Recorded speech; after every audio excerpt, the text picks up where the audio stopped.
All right. Good afternoon, everybody. Good afternoon. My name is Ronald Gordon. I'm with Texas in Color, and we bring candidates on this program right here. So we get to know them. You get to know them. They can let you know what they're running for and their issues they have, the reason why they're running. We're just here to educate the community and the public out here on what's going on. And our guest today is Dawn Richardson. Good afternoon, I should say. Good afternoon, sir. So, how's everything going in your land today? Very optimistic. Doing well. Okay. Doing well. So, I gotta get my just one of these glitches in here. Okay, here we go. Okay. Um, can you tell us about yourself and what inspired you to pursue your current path? A little bit about me. Again, my name is Dawn Richardson. I am a daughter of an Air Force veteran and a mother who was one of the first Black supervisors at Pan American Airlines when it was in existence. I am the wife of a retired Army veteran. I have two daughters, both grown. One graduated from Baylor University, the other one from St. John's University, and both are products of our public school system here. And I am a 39-year retired educator. I've taught in 4 different states. I've taught math and science from 7th grade all the way through 12th. And so that's a little bit about, I've lived in 4 different states. Um, where I've taught and met my husband in Hawaii. And then Okay. we moved back here to Texas where I've been for the last 30 years. Okay. What motivates you to run for office? Oh, politics is well, not politics, but what has gone on in our government and for the people has been a part of me as long as I can remember. Um, I was thinking back, and I had a friend in college who has since passed on, and he used to say that the two of us were going to run against each other for president. That's how involved we were in what was right and what was wrong. I mean, I've always been that person to stand up for what was right and what was wrong. Here, as throughout my career, I've been a member of the NEA since 1981. Throughout that career, I have been a local president of an affiliate here in Killeen, the Killeen Education Association. I have also been the chair of the TSTA, Texas State Teachers Association Black Caucus, as well as numerous other uh, organizations. Right now, I'm currently the president of the local exchange club, the Exchange Club of Killeen, which is part of the National Exchange Club. So being of service has always been a part of me. I was a part of this group uh, at Bell County Action Force, and they were talking about folks needed to run and how the stakes were high. And they started describing the person they need to look for to run for uh, against the incumbent in the position I'm in. And one of our local commissioners, Louis Minor, turned and said, "That sounds a lot like Dawn Richardson." Oh. So they all looked at me and they started asking me to run. And I said, "Well, wait, whoa." Um, and I said, so I had to go home and talk to my family. I mean, because I had already talked to God about this. So this came right up. I was like, whoa, it's kind of quick answer, Lord. But I talked to my family and they were gung ho. In fact, my daughter, who's an entertainer, she's on a cruise ship. She sent me a 4-page document the next morning on how to run a campaign. I mean, so family is all in, but I'm still hesitant. I'm still hesitant. So then the incumbent had a town hall, and I got to ask a question, which surprised me because they had only said 3, but I guess he saw my hand up. We know each other. So again, I'm not running against him. I'm just running against what he stands for.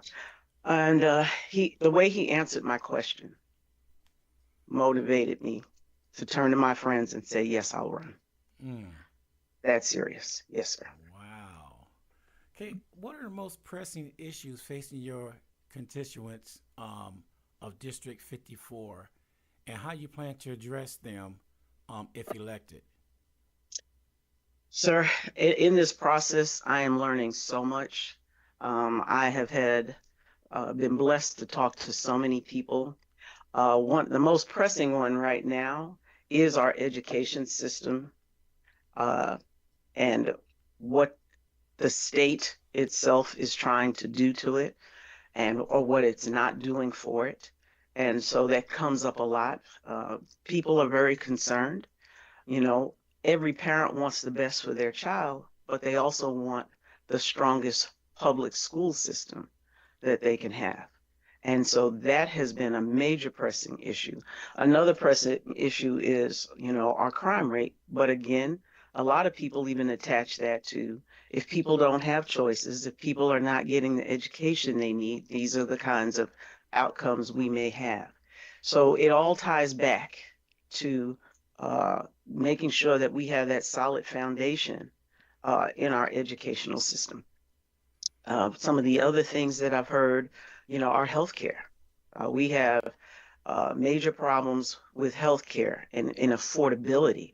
I know so many people who are still working because if they retire, they cannot afford health insurance.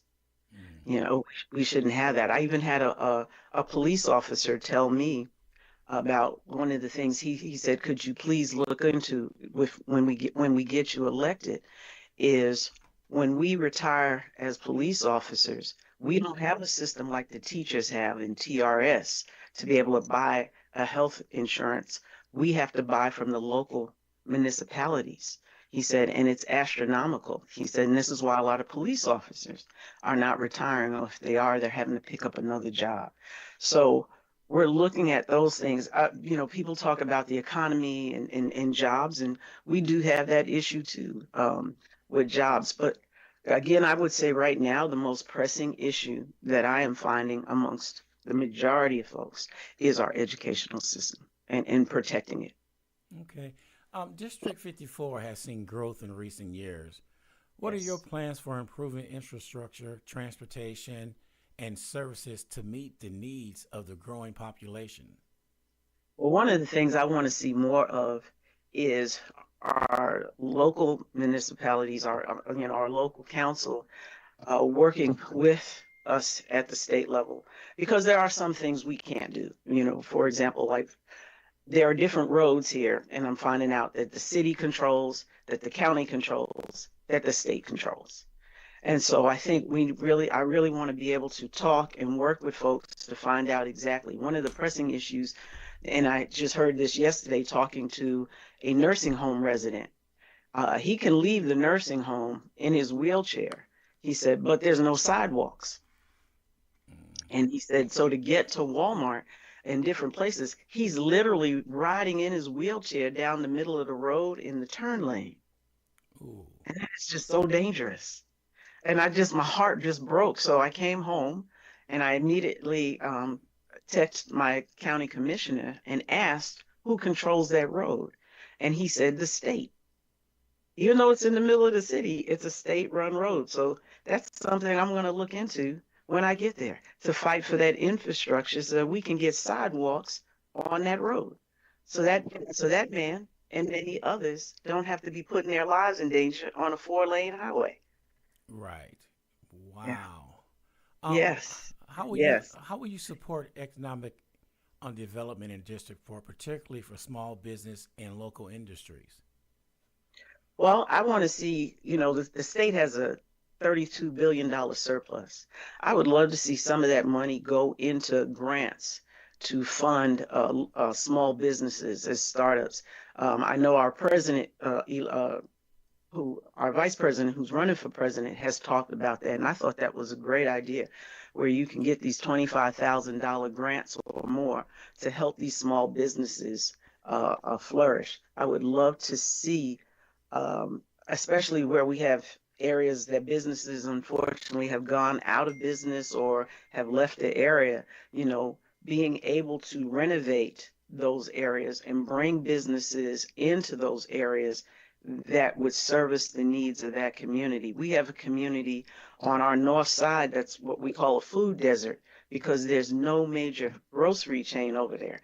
Now, we Hmm. can't force anybody to be there, but we can build it up and make it appetizing for a smaller grocery chain to come in there and service those people. So we have to work again hand in hand with the city and say, hey, what can I do at the state level that will help augment what you're doing at the local level to bring in businesses and support businesses that are already here or are trying to be here. Okay. What is your stance on public education funding in Texas, and how would you work to improve educational outcome in District 54? Ooh, first of all, education is very important to me. It's been my lifeblood. It's been my livelihood. It's been my life for 39 years. One of the things when I first got to Texas that concerned governor and our legislature all in our business. So if you're going to be in our business, then let's fund us properly. And one of the things that they're pushing right now are vouchers. And I can tell you, as a private school product, as a teacher who worked in both public and private schools, I have nothing against private entities. What I do have against is taking public funds and funding private entities, especially when there is no accountability to the state or anyone else for the use of those funds. So I want to see those monies be put into the public school system. I want to see funding increases for both staff, all staff, as well as per pupil spending, because the resources necessary for our children to succeed in the next generation is not there.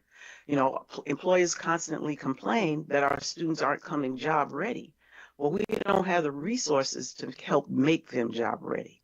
We don't have the autonomy to make them job ready. When you have teachers teaching to a test because they have to teach this, that, and the other, and we only have like 50 minutes a period to do this in a 180-day school year, it's not going to get a whole lot accomplished. You try. And I can tell you, I have seen teachers work miracles with our students, given the limited resources they have. But we have to shore that up. We have to get our legislature to actually understand what it takes to educate a child. This is a human being. It's not a car that you put together. It's an actual human being that thinks, walks, and has a life of its own. And you put 30 or more of those in the same room, and you ask one person to take care of all those personalities. Yeah. That's difficult. That is difficult. Not that it doesn't get done, but it's difficult and it's draining. And this is why we're losing so many teachers, because it's burnout, trying to be everything to everyone. So we've got to get those resources where we can get those classes smaller.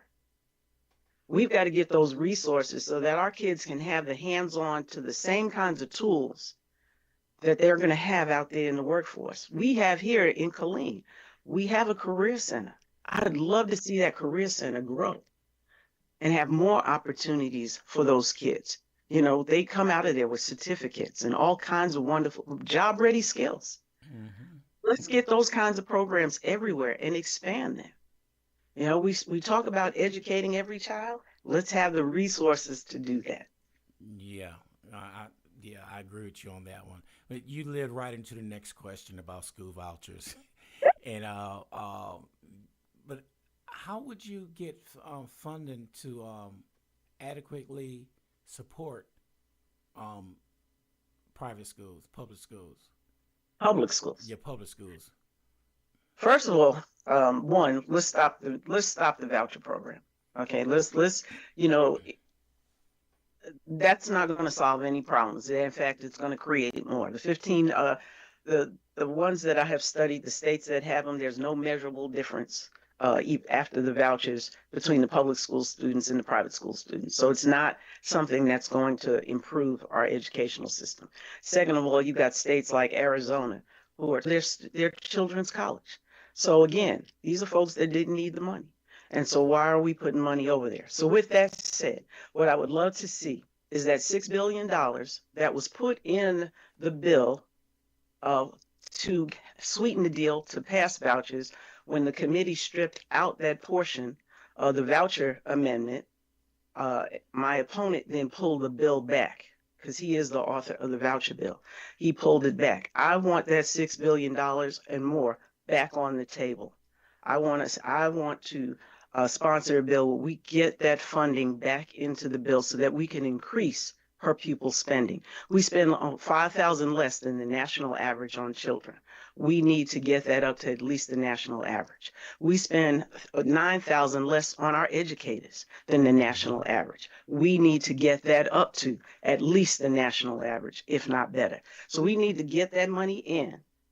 And then we also need to rework the recapture system, because there are a lot of districts such as Austin who are paying an extraordinary amount of money into recapture.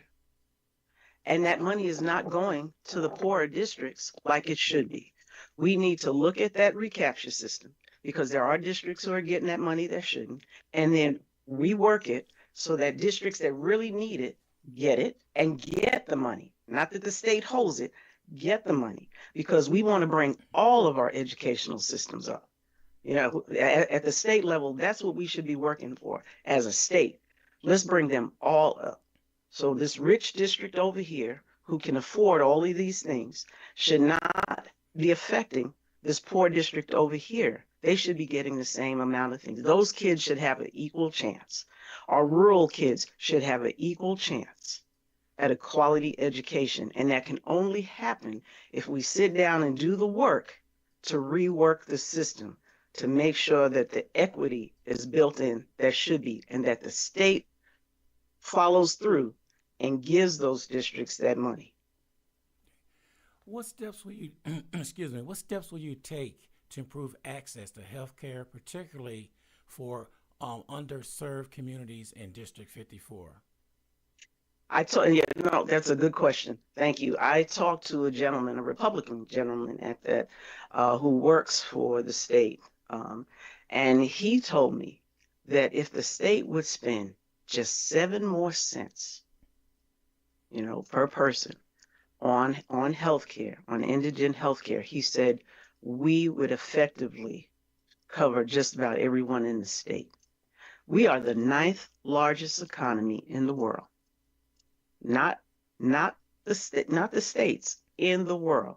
There is no reason that anyone should be struggling with healthcare.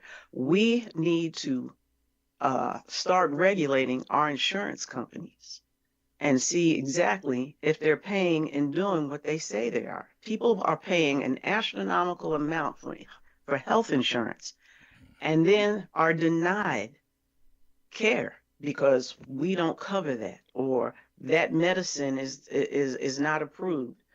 This all needs to stop. If you're going to insure somebody, insure them. They should be able to choose and get the medicines, et cetera, that they need. That should not be an insurance company's call. That should be a doctor and the patient call. We need to then make sure that we put that extra 7 cents so that we can get health care in those areas where it's needed. There are a lot of rural communities that don't have access to health care. They have to drive hours to get to it. That should not be. We need satellites in all of these small areas. No one should have to drive over 30 minutes to get the care that they need. Again, a daunting task? Yes. Can it be done? Absolutely.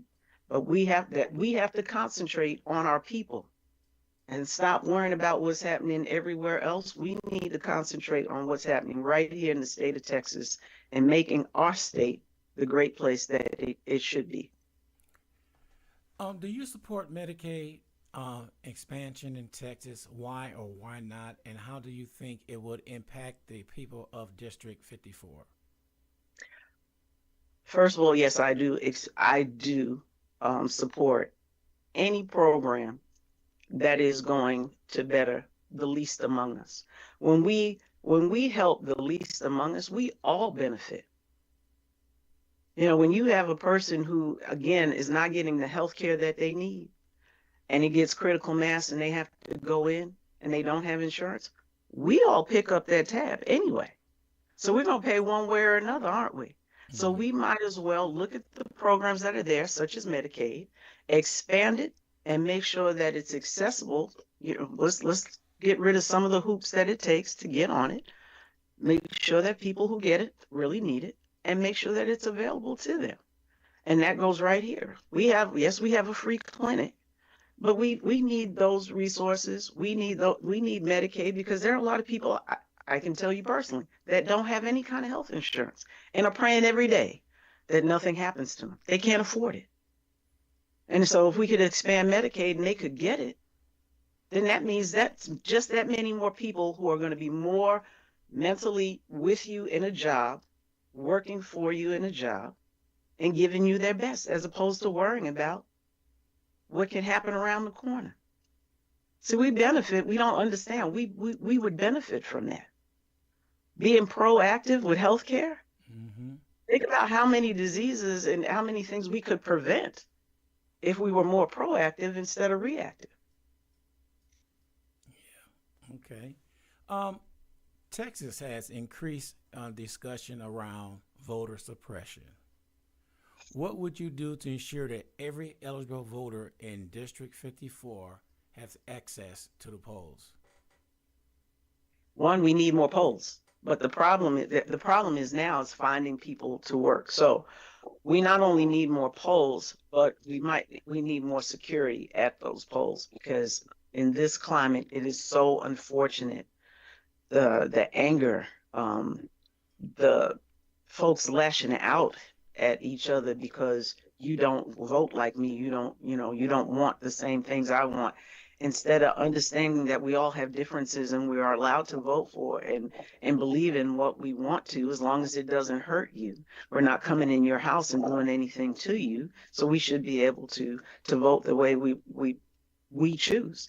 But you got folks who are trying to intimidate folks at the polls, folks walking around on the outskirts with guns and carrying on, thinking that, this is okay, and it's not.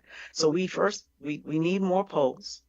We need more access to those polls. We already have to show an ID. So this thing about folks with ID and all of this, I'm not sure where all that came from, because I've had to show an ID as long as I can remember to vote. So you already have a valid ID. Some state agency gave it to you. So why are we questioning this? Oh, we got illegals voting. They have to have a state ID to go vote, guys. So I think a lot of it that's out there is just fear and nonsense, and folks not doing the research on their own. And we've got to get through that. We've got to make sure that people are educated on why it's important to vote, not who to vote for. That's a personal choice, but why it's important and what's at stake and how it affects them. But we really do need to get rid of these voter suppression laws, these drop boxes. One drop box in Harris County, 2 million people. And they wanted one drop box in Harris County. Well, that might work in a county that only has 1,000 people or 500 people, because we do have various counties. Yeah. But one in Harris County, maybe if you said one drop box per 500 people, that would make it more equitable and make more sense. And so that's what we have to get to. We have to realize that we do have these varying degrees of sizes of districts, and we have to make sure that we have the resources for those various sizes instead of trying to find one fits all. Yeah. Okay. How do you plan on addressing immigration and border security issues?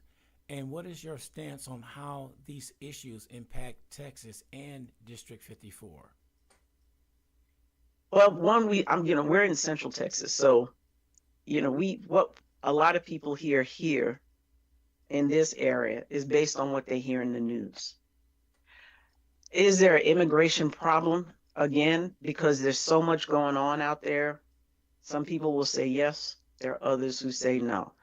I think it is up to our federal government to pass a border bill, one that they already had that was stopped from being passed, and apparently had everything in there that most of the conservatives wanted.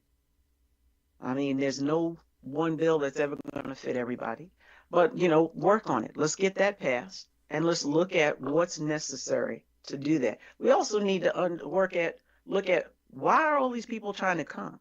What are they fleeing from? And we need to work with those governments so that these folks don't want to leave home, that they want to stay in their own countries. But we're built on immigration.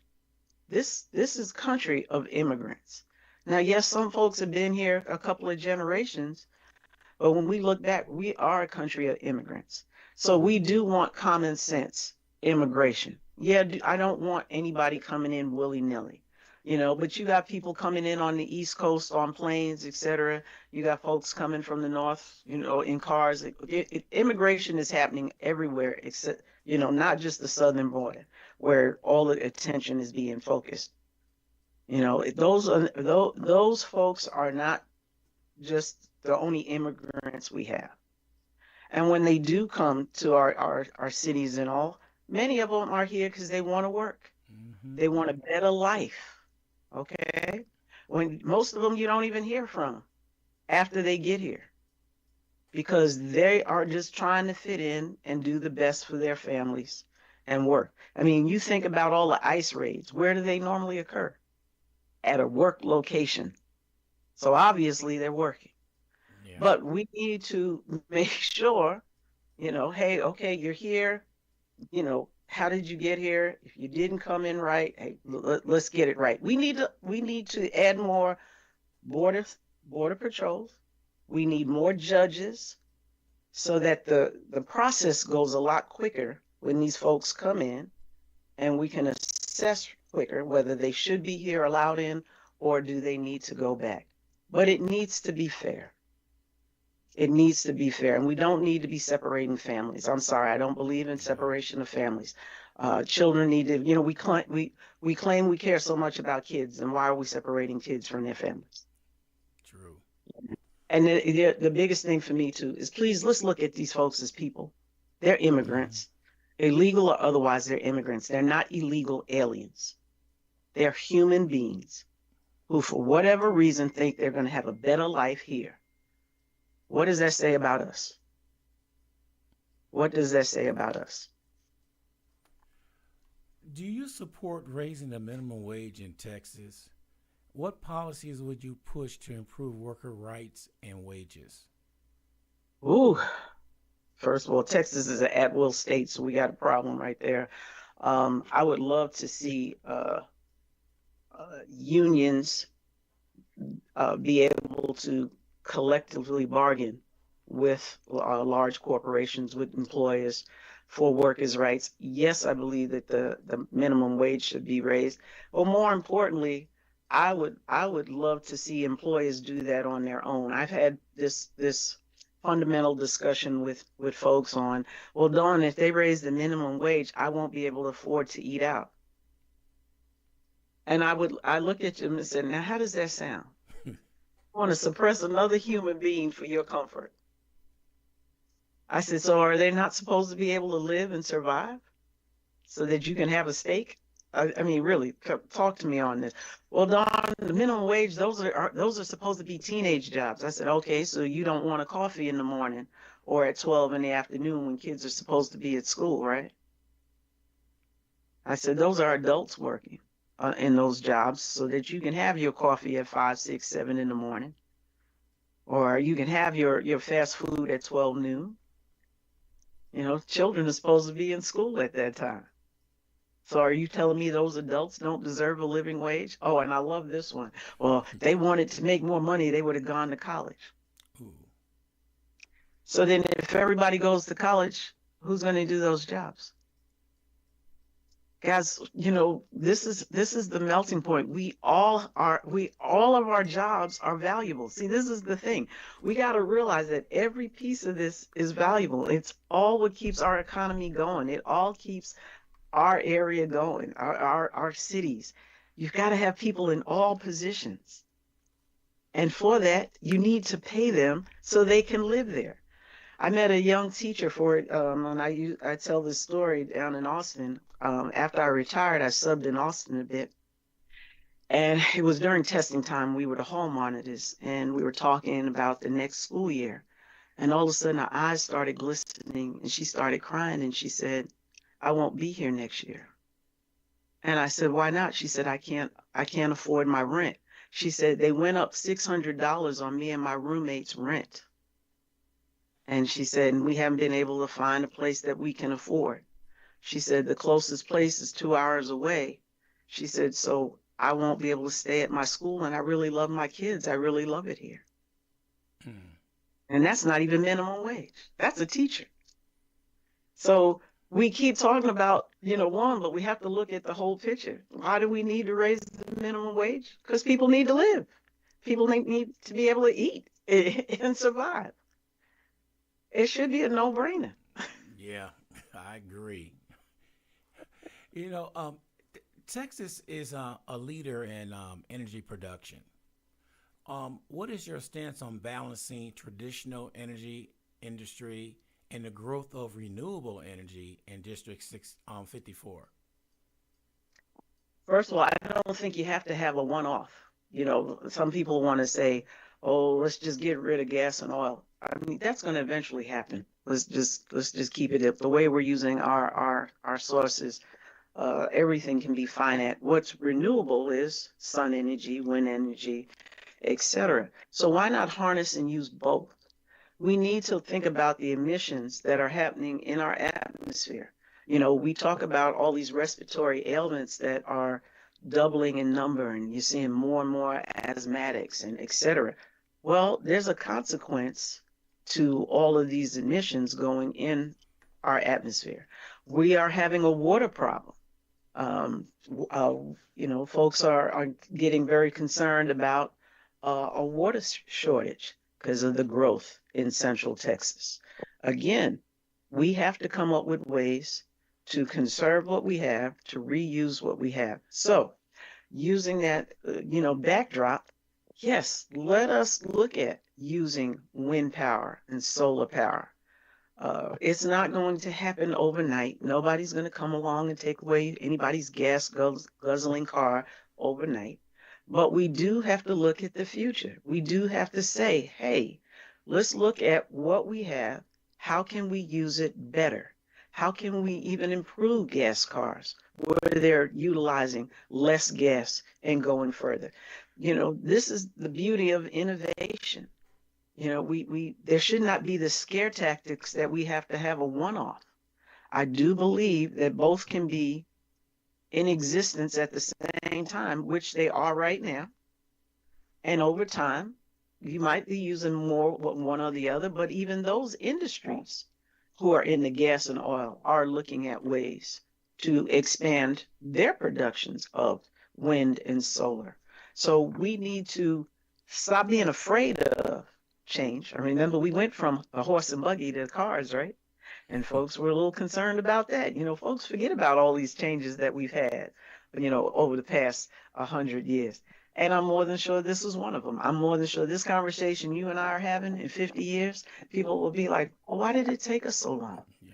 You know,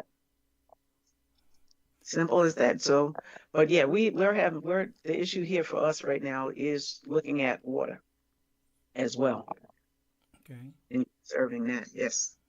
Okay. How will you ensure that the voices of District 54 residents are heard in Austin? And how do you plan to stay engaged with the community throughout your term? Ooh, that's a good question. First of all, as I tell everybody, I'm not in this for me. I'm in this for we.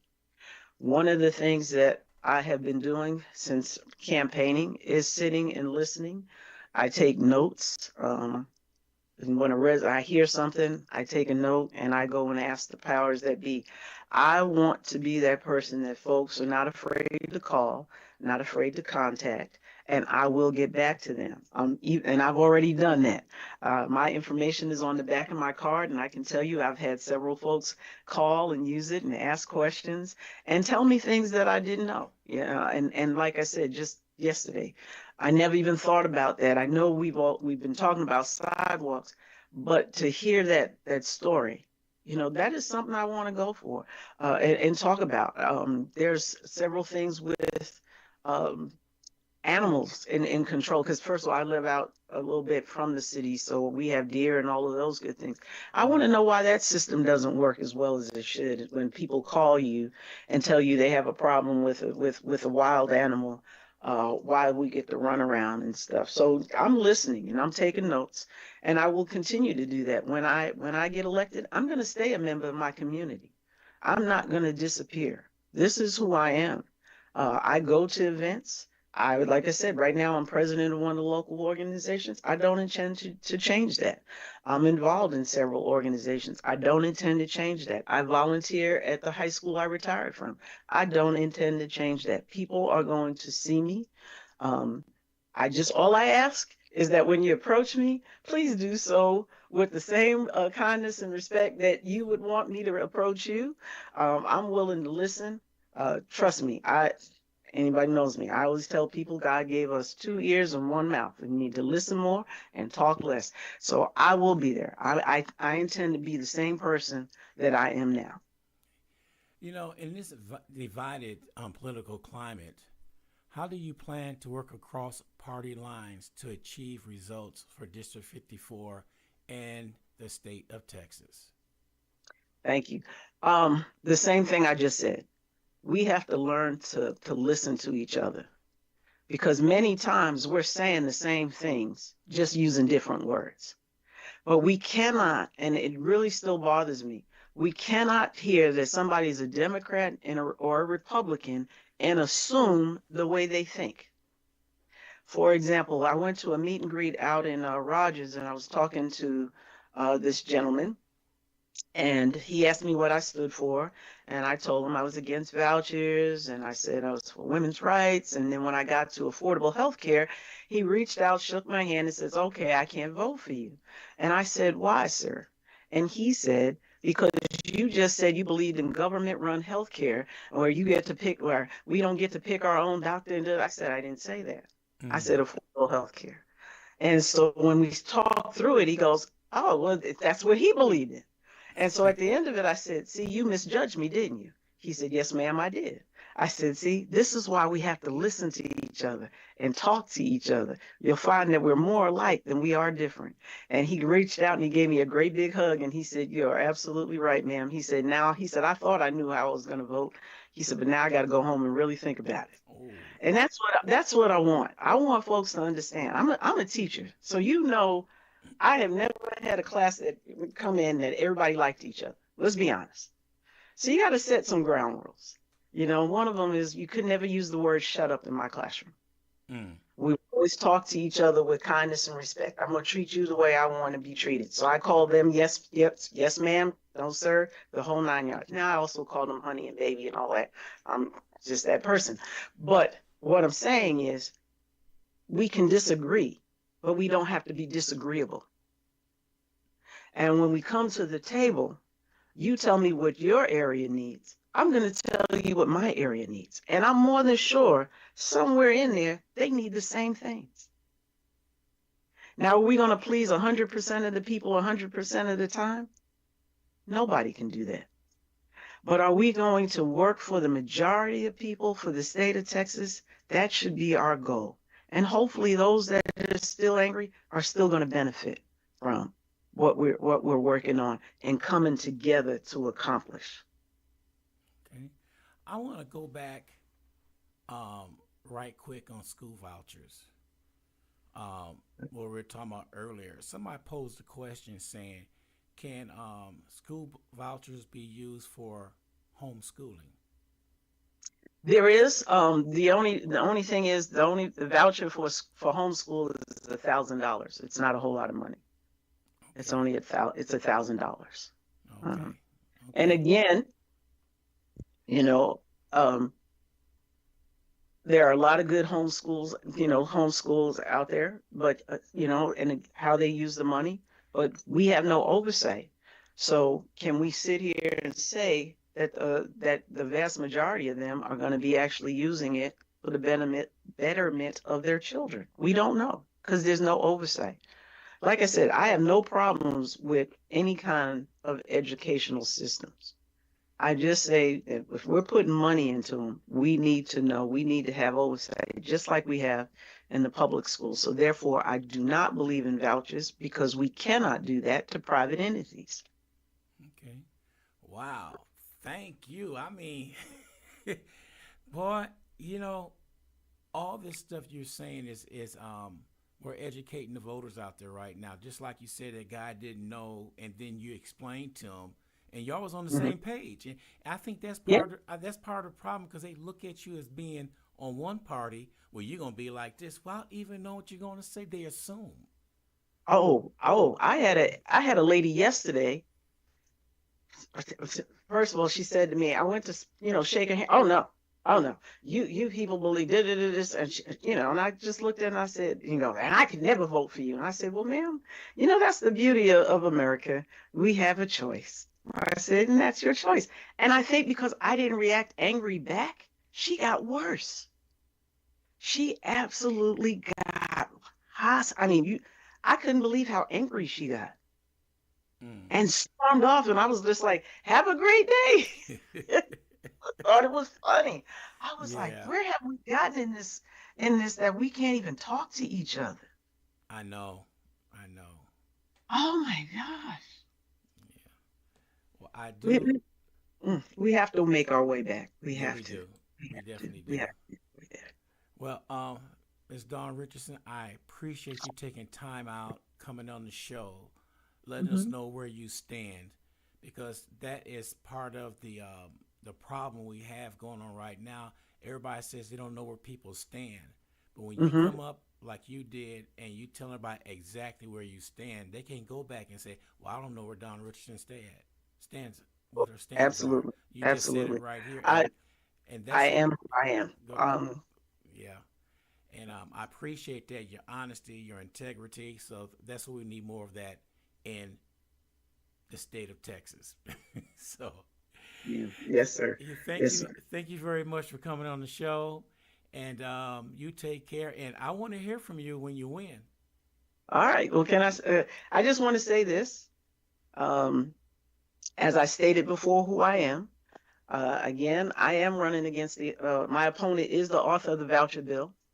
So I'm running against the voucher bill. I do not believe in it. I'm running against his politics, not him. I am for a woman's right to choose her own health care. Those choices should be between her doctor, and her God. I want to see affordable health care in this state. I want to shore up the benefits that our veterans have, that I'm not sure if folks are paying attention, but they are trying to erode those.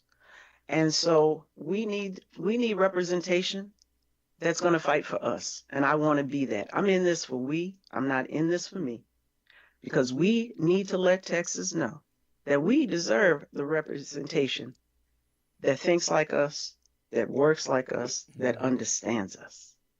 Because we need to let Texas know that it's a new dawn. Oh, I like that. Since you said that, that was nice. Tell everybody how they could donate to your cause and all the information they need to how to get a hold of you. Yes, sir. My website is Dawn Richardson 2024.org. On there, you can volunteer. Please donate. I do have an ActBlue account. If you don't want to use ActBlue, I do have uh, address where you can mail checks to. We need all your support. And then, that also shows the other side and folks who are trying to keep us suppressed that you support your candidates. When they see those donations and they see, how many people donated, it's like, oh, okay, we got to take this person serious. So all donations help. Please do. There's a lot more folks to reach out to get that message out, because I'm serious. We need the representation that we deserve. Um, we need to have our voices heard. And the only way to do that is we do need the funds. One of the things running, you learn that quick. It is a money thing, because you have to have money for posters and Yeah. yard signs and postcards and text messages. All of that costs money. So please, if you can, again, it's Dawn Richardson 2024 .org. I'm also on Facebook. And I'm also on Instagram, and I'm also on TikTok. My campaign manager made me a TikTok. So, Okay. yes, sir. All right. We appreciate it, and you get out there and you start stomping that ground. Yes, sir. Okay. Thank you. Thank you. Thank you. All right. We'll talk to you And later. thank you for this opportunity, sir. Oh, you are Absolutely. Thank so you. welcome. Okay. Yes. All right. Thank you. All right, everybody. That was Dawn Richardson right there, and she's running for District 4, Texas Representative District 4. We appreciate her taking her time out, coming on board. We appreciate everybody listening. We appreciate everybody who tuned in the comments over in the comment section. We appreciate everything that you're doing. Texas in Color is here for all the candidates in the state of Texas. So my name is Ronald Gordon, but Texas in Color. We'll catch everybody next time. Thank you.